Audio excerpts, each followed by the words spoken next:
Welcome back to another exciting episode of Galea Kills Everything, your #1 rated daily Metropolis weather program where Galea kills everything. We are back out here on assignment in an alternate timeline tonight. That's right, Flashpoint Gotham, and we are here fighting Subject Doomsday, who is yet another Doomsday clone. Quick word of advice to the boys over at LexCorp and Cadmus. Luther Gene Tech didn't have any better success than this, so you should really stop trying. It's always going to end up bad, like having a guy beating the living shit out of people in a parking lot in the middle of downtown. That's usually a sign of failure, but we're not going to unpack the what's and whys. We're going to unpack the how, because the how is what we're here for now. So, on assignment tonight, we have Galea, our trusty mental mayhem advisor, and she is out here using her might-based armory to demonstrate how this fight works. So let's go ahead and get into it. First off, Doomsday is a brawling-based combat guy. That does mean he is counterable. Now, usually this is where I tell you, hey, these are the other factors that you have to worry about if you're going to play counter game. To be blunt, Doomsday is actually counterable in this iteration. Not all iterations of Doomsday are counterable. Don't rely on this to save you during the raid or, say, during the Doomed Metropolis Doomsday fight, but this one can be countered, and it's actually not a bad idea as long as you have decent mitigation to back it up. You don't want to stand toe-to-toe with him. He is Doomsday, and he will punch you to death in a couple of seconds, but if you see the opportunity, you catch him blocking, throw out that block breaker. It's going to get you a little bit of extra traction. Now, the first section of the fight is pretty basic. He only has a couple of real ability attacks that he uses during this segment. Mostly, he's going to run towards you, punch the crap out of you. Occasionally, he'll do a big stomp. That stomp is a very large area attack. And he does have a dashing move where he'll run straight forward towards you, and if he catches you with it, it's going to do a tremendous amount of damage. Now, he does have a few other things that are supported by the creators around him. He can summon ads. They keep sending in those PsyOps guys to continue shooting at you and him both. They have aerials, orbital strikes that show up. You have to watch out for those. Anytime you see that target on the ground, get out of the way. As long as you pay attention to most of those things, kind of deal with them as they arrive, Doomsday is not going to be so bad as long as you either have good mitigation and you can keep moving, or if you're doing what I'm doing and aggro dropping him once every 6 seconds so he goes and beats the crap out of your robot instead, makes everything work out just fine.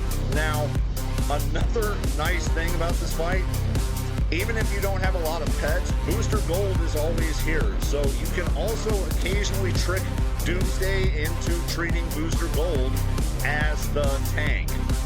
Now, the second mechanic activates after you get him down to about a quarter of his original bar, about 70 to 60% remaining health, and again, right around halfway, he's gonna summon these turrets that all have specialized energy that will all give him a different elemental attack. Now, the elements that help Doomsday out kind of vary. Like the electric element, for example, it's going to allow him to drain your power. The ice element will allow him to freeze you where you stand.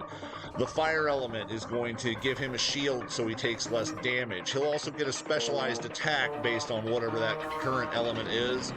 But dealing with it's pretty simple. Just go around the outside, kill all 4 of the turrets. 1, 2, 3, 4. After you've got him down, attack Doomsday again. You can continue whooping his butt after that.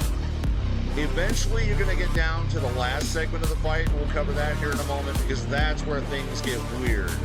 Now, in this particular build, like I said, I'm using good old aggro drop, and you can tell aggro drop is paying the bills right now, because I've done 3 of these 4 turrets in the last 30 or 40 seconds, and he's been over there punching Booster Gold in the kidneys like he owes him lunch money.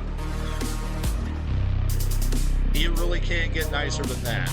So go ahead and finish off the last turret here and then get back to the game of butt whooping. So Just to cover, this is a controller build. If you're going to do this with a controller, you're going to need a little bit of mitigation built into your overall build. When I say mitigation, I don't necessarily mean shields, and I don't necessarily mean aggro drop. Those are the two things that come built into pretty much every controller build, which are good. Those are good things. But you do need a little bit of healing because he's going to test your mitigation to a degree where you're going to need something beyond a passive healing return. This particular build is using Lernia's Amulet and a shitload of finishers in order to do the job. I'll go ahead and post a more in-depth build video for this particular build later, but it is surprisingly effective. It's like the second cousin once removed of the fire tank build, if I gotta be honest. It's nice having this much consistent healing on a non-tank, non-healer build. The other part of that conversation is Lernia's is, of course, a risk-reward artifact. You do have to make sure that you are paying attention to it and make sure you cycle those finishers in constantly. That way your stacks don't build up to the degree where you accidentally kill yourself, which does happen more often than I would like to admit. Alright, now that we're here in the back end of the fight, you're going to notice Doomsday has a couple of other attacks. That big stomp with those stones, we didn't see him do that in the first section, but that's the big stomp that I was talking about. He can also pick up a fucking Apache helicopter and use it like it's a two-handed weapon. You do want to give him wide berth on this one because this particular fighting style is not counterable. He will just continue pummeling you, but he will also do elevated damage, and due to the fact that he's hitting you with a helicopter and not like a sword or a big hammer or a comedy mallet or any of those things, he has tremendous range with this particular fighting style. At the end of it, you'll see he throws it out there. Now, afterwards, he gains one other attack, which is going to be significantly more powerful than his other previous attacks. You do have to watch out for this one. It is telegraphed, and I'm not sure if he gets it off in this fight, but we'll see here in a moment. But you're going to see him do a Kryptonian-style heat vision, and that is going to almost kill you when it happens. Make sure you already have some mitigation and keep your soldiers off cooldown for this section of the fight, because that move is potentially lethal if it connects and you don't already have a plan for it. Aside from that, he uses most of his normal shenanigans. He's going to use that big jump.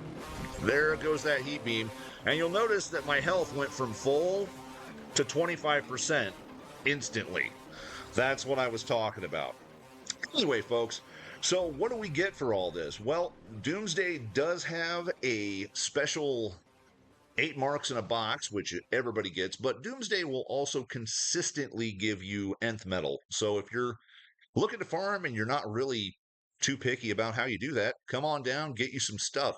Now, Flashpoint also has a crap load of different feats associated with this bounty, so definitely come on down and check it out. Good fight, good night.